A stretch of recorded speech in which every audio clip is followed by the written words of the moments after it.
Y ahora vamos a su bendita y eterna palabra por la cual hemos orado. Esta semana estuve leyendo un artículo titulado "Los Estados Unidos es la nación más sobrecargada de trabajo, la nación desarrollada más sobrecargada de trabajo en el mundo". Un descubrimiento, un research que se hizo, una investigación. Y se escribió este artículo, revela importantes datos que demuestran que, contrario a lo que muchos creen, los americanos, los que vivimos en esta nación, norteamericanos, somos gente trabajadoras, excesivamente trabajadoras, dice que son los norteamericanos. Y también el artículo revela la falta de equilibrio que hay entre la vida familiar, la vida personal y la vida laboral, la vida de familia y la vida de trabajo, y cómo este exceso de trabajo afecta, impacta la salud física y la salud mental de las personas. Pero impacta también, se infarta la salud de la vida del hogar, la salud de la vida social, la salud de las relaciones entre padres e hijos, entre esposo y esposa. Y le comparto solamente algunos datos para que vea gráficamente esto. Dice que en el 63% de las familias en Estados Unidos, ambos padres trabajan, el 63%, lo cual es bueno, quiere decir que están atendiendo su hogar, ¿verdad? En lo que tiene que ver con el sostenimiento económico. Pero escuche este otro dato: 71% de madres con hijos menores de 18 años trabajan. 71%. Hombres empleados a tiempo completo trabajan un promedio de 9.5 horas al día. Mujeres empleadas a tiempo completo trabajan un promedio de 8.28 horas al día. Y me parece que esa estadística es injusta, porque ellas trabajan más que nosotros en la casa. Las hermanas me quieren hoy. Más de 13 millones de obreros en los Estados Unidos de América, más de 13 millones de obreros, personas empleadas, tienen más de 2 empleos en los Estados Unidos. Y de hecho, uno de los efectos negativos de la inflación, sé que ese es el tema del día en lo que tiene que ver con economía, es que muchas personas han tenido que adquirir un segundo trabajo para poder mantener el hogar, sostener la familia. Y entre los factores que contribuyen a esta problemática de sobrecarga laboral, el factor más común es el énfasis cultural en lo que tiene que ver con el dinero, y esto es interesante, y el papel del dinero para alcanzar la felicidad en la vida. Sí, hay una idea en la cultura, en la sociedad, de que para ser felices tienes que tener más dinero, y eso es lo que más impacta esta cultura de exceso de trabajo. Ahora, como es de esperar, esta sobrecarga de trabajo tiene un impacto negativo no solamente en la salud física, sino también en la salud mental, en la vida del hogar, en la vida social, en la vida de los individuos en general. Y si ya esto es común, normal, o las estadísticas a lo largo del año, ahora añádale a eso el efecto de las exigencias de la maravillosa temporada que comenzamos, que se llama Navidad. La Asociación Americana de Psicología publicó un escrito proveyendo consejos para sobrevivir las festividades navideñas. La Asociación Americana de Psicología, ¿no? Y está basado en un estudio que demuestra que la temporada navideña, en esta temporada un mayor número de personas sienten que su estrés aumenta en lugar de disminuir. El escrito indica que cosas como el no tener suficiente dinero para regalos, la falta de tiempo entre el trabajo y ahora ir a hacer compras para regalos, preparar y organizar fiestas, el abrumador comercialismo por todos los lados, dice que todas estas cosas juegan un factor importante en el aumento del estrés, la ansiedad, la fatiga, la irritabilidad, la frustración en las personas. Y yo decía, qué interesante este artículo. La Asociación Americana de Psicología dijo, tenemos que enseñarle a la gente cómo sobreviven la temporada en la que cantamos Al mundo paz nació Jesús. ¿Cómo sobreviven la temporada en la que cantamos Noche de Paz y todas estas cosas, ¿no? Ahora, ¿por qué le doy estos datos? Bueno, para que tengamos en cuenta algo, especialmente los primeros datos que tienen que ver con el exceso de trabajo, que es totalmente posible que nosotros trabajemos toda nuestra vida y hagamos muchas cosas buenas, desde nuestro punto de vista cosas productivas, y que nosotros terminemos en el lado negativo de estas estadísticas. Que vivamos siendo afectados por el estrés, la fatiga, la frustración, la irritabilidad y todas estas cosas negativas que resultan de exigencias físicas, emocionales, mentales y también de presiones sociales. Es posible que vivamos así y que al final de todo nos demos cuenta que todo nuestro esfuerzo, que toda nuestra productividad, que todo nuestro sacrificio, esto sería lo terrible, fue en vano. Y con esto en mente quiero llevarle al Salmo 127 para de los primeros 2 versículos extraer allí algunos principios que nos van a edificar una vida al revés, contraria, una vida fructífera, no una vida inconsecuente. Una vida útil, un hogar sólido, a trabajar para alcanzar metas sustanciales, cosas que son útiles. Por eso el tema del mensaje, el título del mensaje es Cuando Dios es quien edifica. Salmo 127, los primeros versos. ¿Qué tal si lo leemos juntos, verdad? Así a la antigua. A la cuenta de 3, yo leo versión Reina Valera de 1960. 1, 2 y 3. Si Jehová no edificare la casa, en vano trabajan los que la edifican. Si Jehová no guardare la ciudad, en vano vela la guarda. Por demás es que os levantéis de madrugada y vayáis tarde a reposar, y que comáis pan de dolores, pues que a su amado dará Dios el sueño. Hay una expresión ahí que se repite, y es en vano. Esa palabra en el original, en vano, quiere decir inútil, fútil, inconsecuente, falso, destructivo. Mire cuántas cosas significa esta palabra. Así que lo que nos está diciendo es que puedes edificar una casa, puedes guardar la ciudad, puedes poner soldados, torres, vigías, drones, cámaras, lo que tú quieras.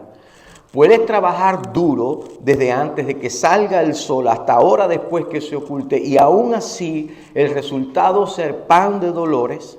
En otras palabras, lo que reflejan los datos que compartí hace un ratito. Trabajas duro, haces todas estas cosas y luego te das cuenta que fue algo que no valía la pena. La Nueva Traducción Viviente de las Escrituras de la Biblia lo pone de esta manera. Es inútil que te esfuerces tanto desde temprano en la mañana hasta tarde en la noche y te preocupes por conseguir alimento, porque Dios da descanso a sus amados.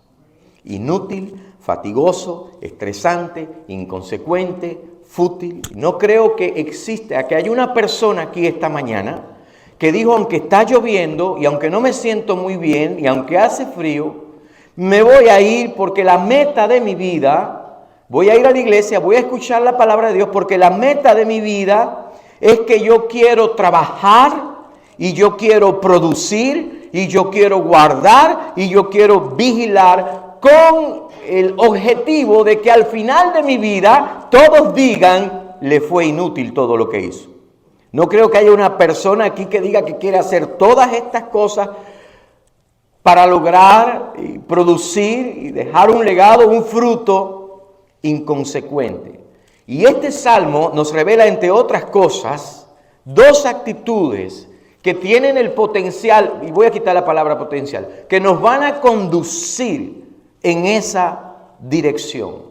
En primer lugar, el Salmo nos permite pensar que la actitud de esta persona, que todo lo que hace, y esta ciudad y esta guardia, todo lo que hace es inútil. La primera actitud que produce eso es la actitud de aquel que dice: no necesito a Dios. Yo puedo edificar, yo puedo vigilar, yo puedo trabajar duro y yo puedo lograrlo todo sin la necesidad de Dios. Esa es la actitud número uno. La actitud número dos es: por tanto, no confío en Dios, no tengo por qué confiar en Dios. La vida infructuosa, la vida inconsecuente, la vida fútil es el resultado de estas dos actitudes. No necesito a Dios, no confío en Dios. Y este es el cuadro de la vida que presenta el mismo Salomón en Eclesiastés, por ejemplo. Capítulo 2, verso 17 dice: aborrecí por tanto la vida, porque la obra que se hace debajo del sol me era fastidiosa. Por cuanto todo es vanidad y aflicción de espíritu. Y el punto de vista es que la vida sin Dios carece de significado. Salomón, el hombre más grande, más rico, sabio, poderoso de sus tiempos, a pesar de todo lo que había logrado y alcanzado, llegó a un punto que aborreció la vida, aborreció su ardua labor y aborreció el fruto de todo su esfuerzo, porque le faltaba lo fundamental: Dios. Y el punto es que la vida sin Dios carece de significado. Y el Salmo 127 hace eco de estas palabras de Salomón. En el contexto histórico y el uso de este salmo, en la medida que el remanente de Babilonia regresaba a Jerusalén a reconstruir la ciudad y a reconstruir la sociedad, este canto tenía un significado especial para ellos. Era un canto que reforzaba la determinación de hacer de Dios, de hacer de Jehová el fundamento de sus vidas, el fundamento de sus hogares, el fundamento de su misma nación. Es un salmo que reconoce la necesidad de Dios. El hecho de que sin la bendición de Dios, sin la dirección de Dios, sin el liderazgo de Dios, sin la actividad de Dios, sin la participación de Dios, todo esfuerzo, toda estrategia, todo sacrificio es en vano. La mayoría de las personas hoy consagran sus vidas a construir hogares, a construir familias, a protegerlos y trabajar para sostenerlos y mantenerlos. Sin embargo, al final del día, muchos se sienten vacíos por dentro. Por eso vemos el impacto en matrimonios que se destruyen, familias que se desintegran. Una de las estadísticas que estuve leyendo hace algún tiempo atrás, impresionante, es que no hay diferencia entre el número de divorcios en las personas que no conocen a Dios y los miembros de iglesias. Que no hay diferencia. Impresionante. Y todas las cosas por las que trabajan y todas las cosas por las que se sacrifican, vemos que se desvanecen. ¿Y cuál es el factor común? Dios no juega ningún papel en la vida de estas personas, o por lo menos no juega el papel primario que le corresponde jugar. Y aquí el salmista nos da un cuadro de lo que sucede cuando nuestra vida se edifica sin el Señor. Cuando edificamos nuestras vidas, nuestro hogar, nuestra familia, sin Dios. Y cualquiera de nosotros puede caer en este error. Cualquiera de nosotros puede dedicar todo el día, levantarse temprano, el trabajo, la escuela, los hijos, las responsabilidades, las tareas, las más tareas, sin parar un minuto a pensar en Dios, ni a tener tiempo con Dios. ¿Por qué es algo fútil edificar una vida, una familia, cualquier cosa que requiera edificación sin Dios? Punto número 1 del mensaje. Porque Dios es el supremo arquitecto y el más sólido fundamento. Es algo vano hacer lo contrario. Nehemías, el libro de Nehemías dice que cuando el remanente de la cautividad de Babilonia llegó a Jerusalén, dice en Nehemías 7 que cuando llegó este pueblo no había muchas casas disponibles. Dice, si no había casas no solamente disponibles, dice que no había casas reedificadas. Los hogares de la gente que habían 70 años en el cautiverio estaban destruidos. Así que la tarea primaria tenía que ver con edificar sus casas. Y le mencioné algo de esto el domingo pasado. Y lo que este salmo les estaba exhortando a hacer era a que recordaran que en la medida que se enfocaban en edificar y reedificar sus casas, que tuvieran presente que la más firme estructura, el más sólido y seguro fundamento no era de carácter físico, sino de carácter espiritual. Pero en el contexto del Antiguo Testamento, cuando se habla de edificar la casa, no solamente se refiere a la parte física de la construcción de la vivienda, sino al establecimiento del hogar, de la vida de la familia. Así que el punto del salmista es bien claro. Edificar una casa sin que sea Dios quien la edifica, sin que sea Dios su supremo arquitecto, constructor y fundamento, sin que sea Él fundamento principal, dice edificar así es en vano.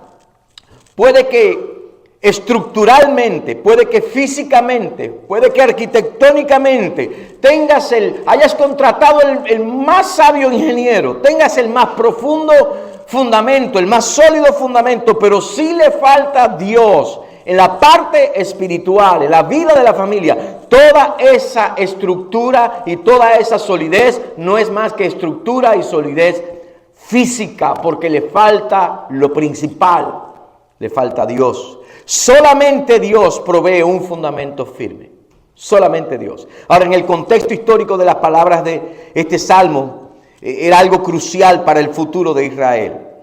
Porque cuando miras la historia de este pueblo, te vas a dar cuenta que muchas veces habían caído debido al fracaso espiritual, al error espiritual de ellos decir con su comportamiento y actitud: no necesitamos a Dios, no tenemos por qué confiar en Dios. De hecho, en ocasiones se fueron a confiar en dioses falsos, peor aún. Lo que está este salmo recordando es que la base central de la sociedad, tanto para aquel pueblo como para nosotros, es la familia, y la nación restaurada y la familia restaurada sería solamente fuerte si las familias que componían la sociedad eran fuertes en este aspecto. En una ocasión el Señor Jesús contó la historia de dos hombres que construían su casa. ¿Recuerdan? Uno construyó ¿sobre qué? La roca, y el otro construyó sobre la arena. Y cuando llegaron las tormentas, ¿cuál fue la casa que duró? ¿Cuál fue la casa que resistió? La que tenía su fundamento en la roca. Y la aplicación que Jesús hace de esta historia es sencilla, pero es poderosa. Lo que nos enseña es que una vida, un hogar que se edifica sobre la roca, es la vida, el hogar que se edifica sobre el Señor y su bendita palabra. Y todo el que dice y hace lo contrario, todo el que dice no necesito de Dios, no tengo por qué confiar en Dios, siempre va a estar edificando su vida, va a estar construyendo su hogar sobre la arena. El viernes conversaba con un hermano y él me contaba de que cuando llegaron a Pancos, luego de dejar Puerto Rico, llegaron a Pancos y se establecieron. Ellos llevaban un tiempo sin buscar de Dios y le dijo a la esposa: tenemos que tomar una decisión nosotros. Tenemos que empezar a buscar de Dios, porque si nosotros queremos que nuestras vidas cambien, que las cosas cambien alrededor de nosotros, nosotros tenemos que cambiar en nuestro corazón en lo que tiene que ver con Dios. Ahora, ya sea por una decisión iluminada de este hermano, o inconscientemente, intencionalmente o sin intención alguna, tomó la decisión. Y el hecho es, hermanos y hermanas, que todos nosotros estamos edificando nuestras vidas y nuestros hogares sobre algo. Todos estamos construyendo sobre algo. Estamos edificando, estamos construyendo sobre un sistema de valores, sobre principios, sobre prioridades. Quizás la mayoría, ¿por qué no?, con un objetivo claro, concreto en su mente, sabe lo que quieren lograr. Y quizás otros pensando que la seguridad de sus vidas está en ese sistema de valores, en esos principios. Y con frecuencia ¿por qué no? Nuestros recursos, nuestra capacidad. Entonces viene la palabra de Dios, que oramos el domingo en la mañana, háblanos hoy, y nos dice claramente que el único fundamento sólido es Dios y su palabra. Como dice ese himno que espero el domingo que viene, el hermano Jaime y los hermanos nos ayuden a cantarlo, que dice, On Christ the solid rock I stand. Sobre la roca firme estoy. Y solo en Cristo fuerte soy. En inglés dice, On Christ the solid rock I stand. All other ground is sinking sand. Estoy sobre Cristo, la roca sólida, la roca firme. Todo otro terreno no es más que arenas movedizas. Alabado sea el nombre del Señor. On Christ the solid rock I stand, all other ground is sinking sand. All other ground is sinking sand. ¿Se atreve a cantarlo conmigo? On Christ the solid rock I stand, all other ground is sinking sand. Váyase de aquí hoy cantando eso y escríbaselo al perro con una máquina. Póngalo en el carro. A ver, 1, 2 y 3. On Christ the solid rock I stand, all other ground is sinking sand.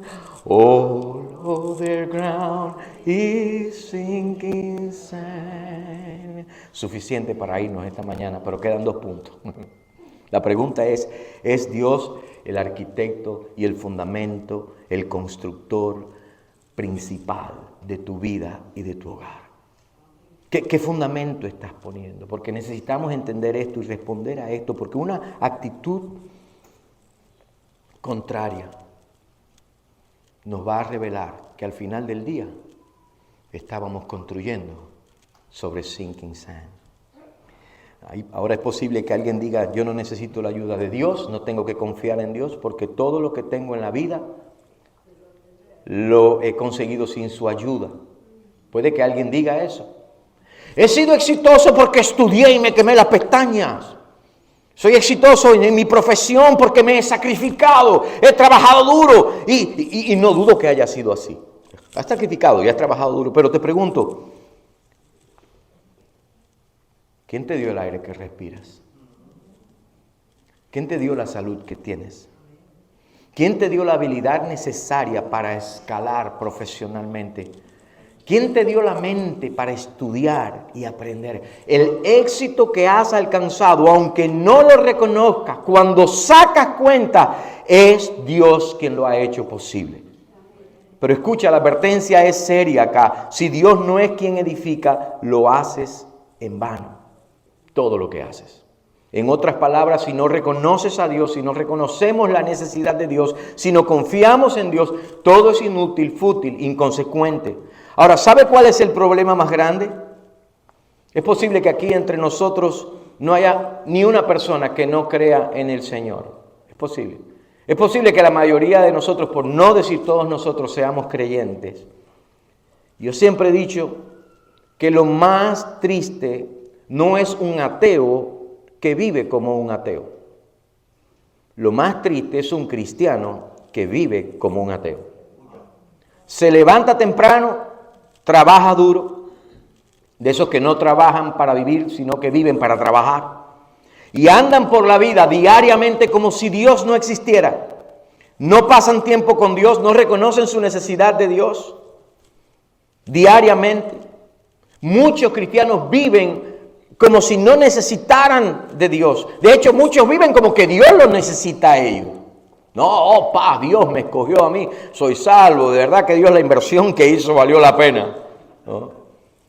Muchos cristianos viven así, muchos de nosotros vivimos en ocasiones como que Dios ha perdido el control. Vivimos llenos de ansiedad, llenos de preocupaciones, preocupados con esto, preocupados con lo otro, tratando de resolver todo en nuestros medios, en nuestras fuerzas. Yo me pregunto, no me responda, pero ¿cuánto de nosotros damos prioridad a la oración, al ayuno, a la búsqueda de Dios? Muchas veces tomamos decisiones apresuradas, hacemos compras compulsivas, gastamos el dinero que no tenemos para comprar cosas que no necesitamos. Y dice, pastor, alguien dice, ¿cómo es eso de gastar dinero que no tengo? Eso es fácil, se llama crédito. Y tiene el apellido Visa, Mastercard, Discover. ¿Vieron que me la sé toda? Endeudarse, yo digo, eso es lo peor que hay, por varias razones. Comprar cosas que no necesitas, con dinero que no tienes, para competir con gente que te cae mal. Terrible decisión, ¿no? El vecino que no me cae bien se compra un bote, ahora yo me voy a traer el mío, ¿no? Nos comprometemos en cosas dudosas, nos llenamos de deuda porque nos hemos llenado de anhelos innecesarios y decimos que lo hacemos para edificarnos una vida mejor, pero en el proceso dejamos a Dios a un lado. Sacrificamos las cosas de Dios porque estamos trabajando en nuestra fuerza y por eso nuestro pan no es más que pan de dolores. Y aquí en el Salmo 27 hay implícito un contraste entre esta vida inconsecuente y la vida útil, la vida significativa, la vida valiosa. La vida que se vive de manera contraria a lo que acabamos de ver. La vida que no solo se edifica confiando en Dios, sino la vida que es Dios mismo quien la edifica. Es necio no tener a Dios en nuestras vidas y no considerar y abrir nuestro corazón a la obra y la participación de Dios. Primero, porque Dios es el supremo arquitecto y el más sólido fundamento. Segundo, porque Dios es la más grande protección y total seguridad. Nadie más. Un país puede tener las más rigurosas leyes contra la delincuencia. Una nación puede tener la cerca más grande que tenga. Puede estar el ejército más poderoso, más tecnológicamente equipado. Una familia puede tener el mejor sistema de seguridad, sistemas de alarma, cámaras de seguridad, cerraduras inteligentes, drones, lo que quiera tener. Pero nada de eso va a proveer total, estoy diciendo total, protección y seguridad. La vida útil, valiosa, significativa, reconoce que Dios es la más grande protección y la seguridad plena. Si Jehová no guardare la ciudad, dice, en vano vela la guardia. Para el remanente que había regresado a Babilonia, la seguridad de la ciudad era una cosa de prioridad. Por eso, algunas de las tareas urgentes, la primera tuvo que ver con la reedificación de los muros, era importante. Luego el templo, como decíamos la semana pasada, tal es así que antes de comenzar la reconstrucción de sus propias casas se pusieron a reedificar los muros. Y cuando los muros fueron reconstruidos, Nehemías entonces organizó sabia y estratégicamente la vigilancia de la ciudad, aún mientras estaban laborando, y del pueblo. Era importante. Pero cuando usted ve la historia de aquel pueblo, se da cuenta que con todo lo fuerte y poderosa y amurallada que había estado Jerusalén, con sus muros sin brechas, impecables, sus torres y sus vigilantes de vigías de 24 horas al día, aún así había sido invadida por el ejército babilónico y destruida, con todo lo que tenía. Eso decía la historia. Así que Salomón está haciendo una declaración profética para el pueblo de Dios en su contexto original, pero también por extensión a nosotros. A menos que Dios proteja la ciudad, el trabajo diligente de los centinelas es en vano. A menos que Dios sea tu protección y seguridad, todo lo que hagas para proteger, vas a lograr muy poco. Jerusalén había caído en el pasado porque Dios había retirado su mano de protección. Y desde la perspectiva del salmista era crucial que el pueblo entendiera, que el pueblo recordara que a pesar de sus mejores esfuerzos, la única manera de estar protegidos, seguros y a salvo era si Dios dejaba su mano de protección sobre ellos, si Dios era su protector y su vigilante. La única forma de estar plenamente protegido era si el centinela era el Dios que nunca duerme. Alabado sea el nombre del Señor. Y no es diferente para nosotros, porque la defensa, la protección, la seguridad de nuestras vidas y hogares todas estas cosas, no hay como Dios. Ninguna de estas cosas que nosotros nos inventemos va a ser efectiva si Dios no es nuestro protector y nuestra seguridad. Solamente Dios puede proporcionar verdadera protección y total seguridad. Ahora, déjeme hacer un entre paréntesis aquí. Quiere decir esto que no vamos a tener, porque Ángel puede estar allá arriba diciendo, ¿y para qué me hicieron poner todas estas cámaras y alarmas aquí en la iglesia? ¿No? Quiere decir que no vamos a tener cámaras, que no vamos a tener alarmas, que no vamos a tener cerrojos inteligentes. A mí me fascinó, yo voy a poner un cerrojo inteligente en mi casa, porque yo no sé usted varón, pero a mí las llaves se me pierden, que es un fenómeno eso, ¿no? Entonces, si hay un cerrojo inteligente, pues eso nos va a ayudar mucho. Quiere decir que no vamos a hacer ninguna de estas cosas para proteger nuestra familia, para proteger nuestras propiedades. Por supuesto que no quiere decir eso. Eso es sabio, eso es ser prudente. Aquí tenemos todas esas cosas, pero lo que la palabra de Dios indica es que ninguna de estas cosas puede proveer lo que solo Dios puede proveer. Que necesitamos recordar que nuestra verdadera y total seguridad está en el Señor. Que cuando hacemos de Él el centro de nuestras vidas y de nuestros hogares, Él nos rodea con su seto de protección, con los muros de su poder y con el amparo de su gracia. Edificar nuestras vidas, edificar nuestros hogares sobre Dios y su palabra provee una medida de protección que fluye de manera natural. ¿Por qué? Porque Dios, por medio de su palabra, nos imparte sabiduría. Porque los mandamientos, las instrucciones divinas son para bien nuestro. Cualquier persona que obedezca la palabra de Dios va a cosechar los beneficios de la sabiduría divina. Eso es lo que la Biblia es. Y no solamente los mandamientos, no solamente las instrucciones están ahí para nuestro bien, pero lo decía el hermano Luis Rojas en la clase. Las promesas de Dios están ahí para nuestro sustento, están ahí para nuestro fortalecimiento, para nuestra esperanza, para nuestro aliento. Y el resultado natural de obedecer la palabra de Dios y confiar en las promesas de Dios es un sentir de protección y de seguridad. Esta mañana preguntaban en la clase por qué es importante conocer más a Dios. Mire lo que hemos dicho hasta ahora. Cuando conocemos a Dios, ¿no es esto maravilloso? Sabemos lo que podemos esperar de Él. Bendito sea Dios. Y los salmos nos dicen que Dios es escudo, que Dios es fortaleza, que Dios es refugio de los que confían en Él. Y este es el contraste de la vida que Dios edifica y la vida que dice, la voy a construir a mi manera, como yo quiera. Fuera de Él no hay total seguridad, no hay plena protección. Dios, ese es el supremo arquitecto y el más sólido fundamento. Segundo, la más grande protección y total seguridad es Dios. Y en tercer lugar, Dios es la fuente de paz y el verdadero reposo. Solo Dios.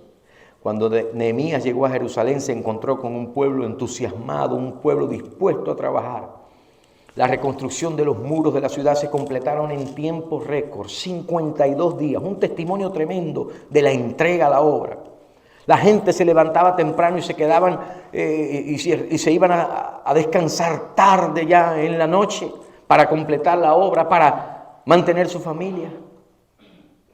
Y ahí está esta expresión que dice, pan de dolores. Está hablando precisamente a la cultura, no solamente de esos tiempos o a lo que estaba pasando entre ellos, está hablando de la cultura de ese artículo que les cité al principio, de sobrecarga de trabajo. Pan de dolores, se refiere a la comida, al alimento que se obtiene a través del trabajo doloroso y el trabajo difícil, ese trabajo que no se disfruta. Habla esa cultura de excesiva labor, de un trabajo, dos trabajos, tareas y más tareas, actividad y más actividad, pan de dolores, preocupación continua. ¿Y en qué resulta todo eso? En ausencia de paz, en ausencia, carencia del verdadero reposo, del verdadero descanso. Y si nos empeñamos nosotros en ser quienes toman las riendas, y esto se resuelve con un segundo trabajo y con más actividad y con más tareas, el resultado va a ser todo lo contrario, va a ser falta de paz. Si edificar una casa o proteger una ciudad sin el Señor es vano, es fútil. Trabajar largas y duras horas sin el Señor no produce ninguna satisfacción duradera, ninguna. Y es posible que usted conozca personas, gente que trabajó muy duro para obtener un título. Y luego que tienen ese título, se dedica a su profesión. Y es una persona que trabaja y trabaja, gana dinero y más dinero, pero aún así, con todo y eso, la persona es insatisfecha, está, aún más.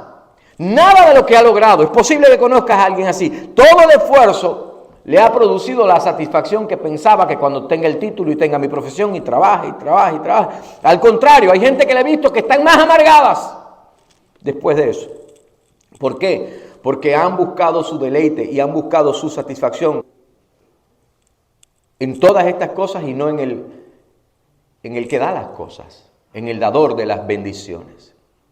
Solo el Señor, solamente Cristo puede dar la paz, la satisfacción y el contentamiento verdadero. Eso es lo que implican las palabras del salmista cuando dice: a su amado dará Dios el sueño. Sueño significa reposo, sueño significa descanso, una mente sobria.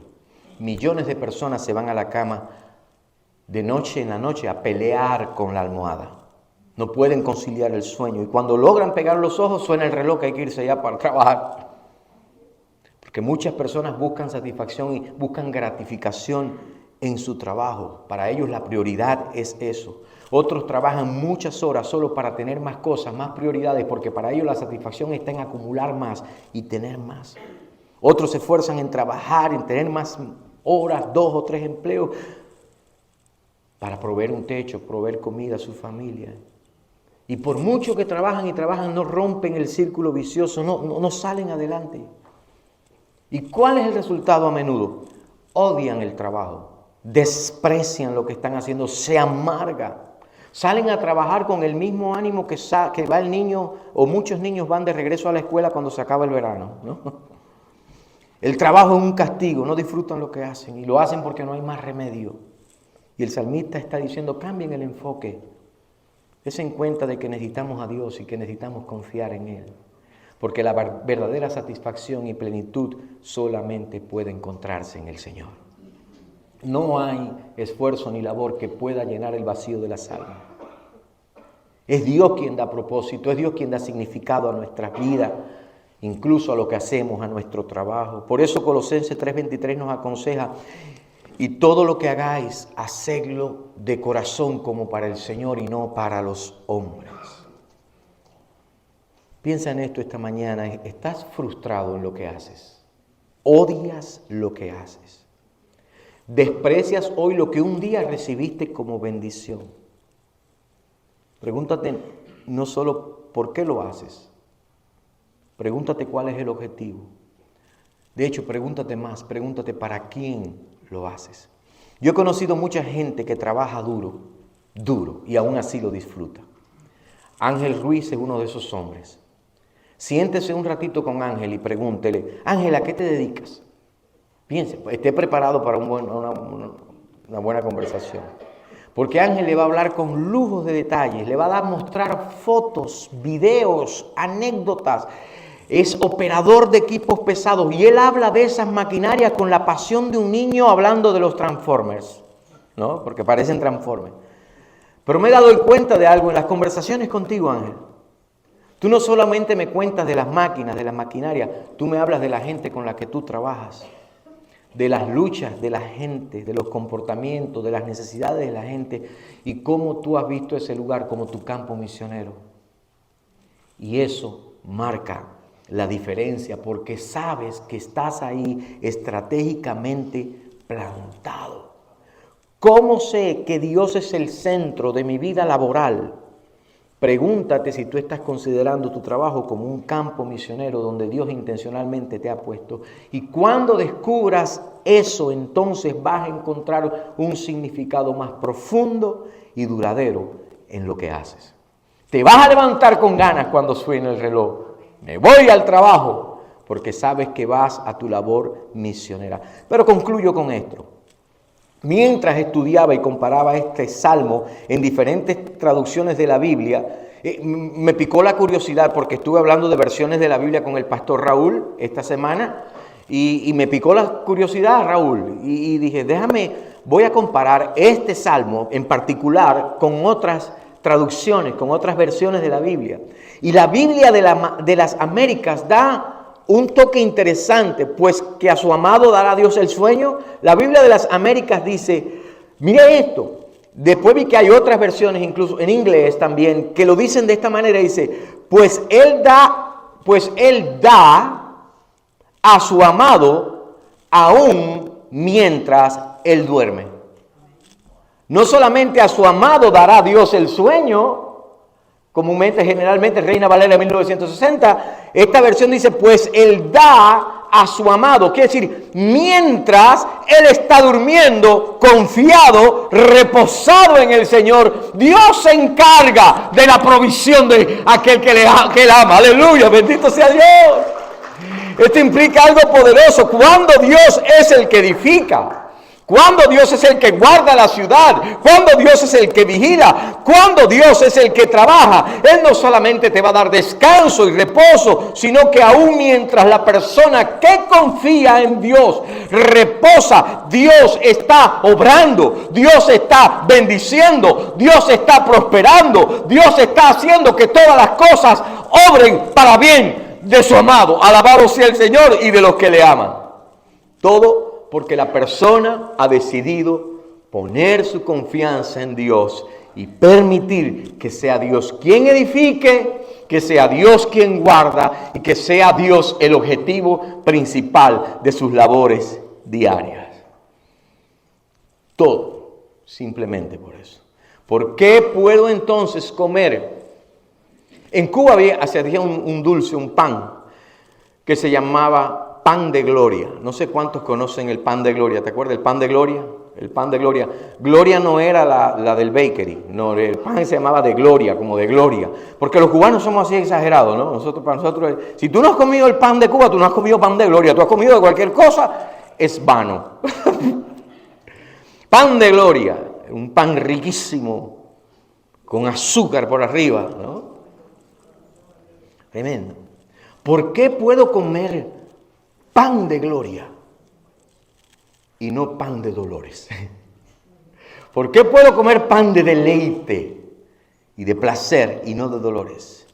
¿Por qué puedo experimentar paz y puedo experimentar verdadero reposo? Porque mi vida está en total dependencia de Dios, porque yo he reconocido que necesito de Dios y he puesto en Él mi confianza. Por lo tanto, Dios es el supremo arquitecto y el más sólido fundamento. Dios es la más grande protección y total seguridad. Y en último lugar, Dios es la fuente de infinita paz y el verdadero reposo. Ahora, lleve todas estas cosas en un sentido espiritual mucho más profundo. Ahora vea estos 3 puntos que acabo de mencionar a la luz del Evangelio, porque todo esto nos habla de la obra redentora de Cristo y de la provisión de la cruz. Alabado sea el nombre del Señor.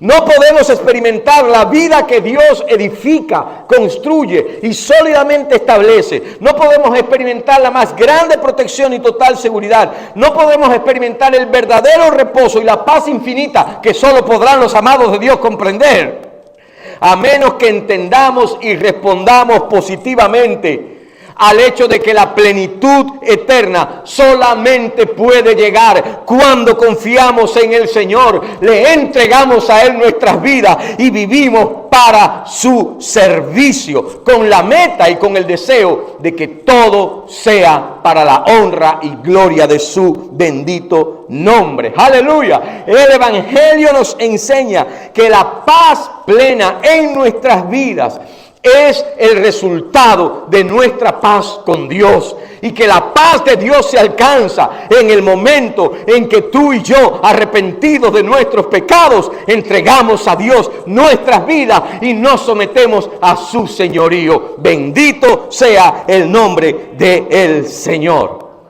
De una vida que reconoce y permite que sea Dios el que la edifica. ¿Quieres ponerte de pie esta tarde? Dios es bueno. Aleluya. Aleluya. Gracias Dios por tu amor. Gracias Dios por tu misericordia.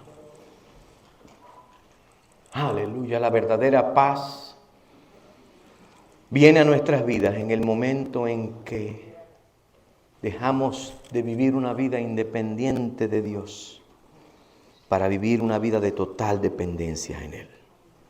Solamente así. De una vida confiada en mi propia destreza y mi capacidad a una vida de total confianza en Dios. Padre, gracias esta tarde por tu amor. Gracias esta tarde por tu palabra. Gracias esta tarde, Señor, en el nombre de Jesús, por tu presencia en medio nuestro.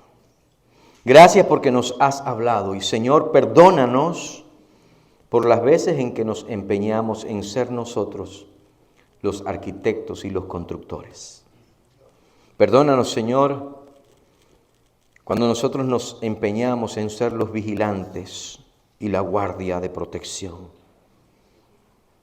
Perdónanos, Señor, cuando nosotros tomamos el trabajo como el medio para nuestra prosperidad y provisión y nos olvidamos de que la prosperidad viene de Dios. Tú eres Dios quien provee todas estas cosas. Pero gracias, Señor, porque a través de Jesucristo nosotros hemos recibido un entendimiento claro de tu palabra, iluminación en nuestro espíritu. Y por medio de Cristo nosotros podemos confiar en ti. Sé tú, eterno Dios, quien edifica, quien construye. Sé tú quien guarda. Sé tú quien provee. Gracias por todos los sistemas y mecanismos que nos has dado, la sabiduría que le has permitido alcanzar al hombre para proveer estas cosas. Pero nosotros reconocemos, Señor, que tú eres nuestra más segura protección. Nos ponemos en tus manos una vez más, Dios. Y te rogamos en el nombre de Jesús que nos ayudes a permanecer firmes en la entrega y la visión de que nuestras vidas, nuestros hogares, familias, están siendo edificados sobre la roca inconmovible de los siglos. Y Señor, ahora llévanos a nuestros hogares con tu paz, con tu amor, tu cuidado. Y te ruego que esta semana, Señor, podamos vivir a la luz de tu palabra. Y Señor, que pongas una persona en nuestro camino a quien podamos hablarle de tu amor y tu misericordia y de tu plan de salvación para sus vidas. Gracias por tu presencia. En el nombre de Jesús. ¿Qué tal si nos despedimos cantando una vez más